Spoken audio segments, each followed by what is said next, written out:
Dzień dobry. Ten filmik jest taką krótką kontynuacją instruktażu słowosieci. Chciałabym tu wyjaśnić niektóre pojęcia, które mogą być nieco mylące bądź konfundujące. Zacznijmy od tego, czym jest słowosieć. Jest to polski WordNet, a WordNet to zbiór synsetów połączonych relacjami semantycznymi.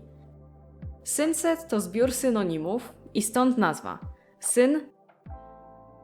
Set, a konkretnie synonimicznych jednostek leksykalnych. Jednostka leksykalna to podstawowa jednostka w słowosieci i składa się ona z trzech części: lematu, czyli podstawowej formy wyrazu, części mowy oraz numeru znaczenia. Na grafie w słowosieci synsety są reprezentowane przez takie kolorowe kształty ze słowami. Te kształty są połączone z innymi kształtami, natomiast umiejscowienie ich względem siebie nie jest przypadkowe. Synsety znajdujące się na górze i dole od synsetu szukanego przez nas to hiponimy, czyli słowa o węższym znaczeniu, i hiperonimy, czyli słowa o szerszym znaczeniu. Natomiast po lewej i prawej stronie znajdują się synsety połączone bardziej szczegółowymi relacjami, takimi jak na przykład meronimy czy holonimy.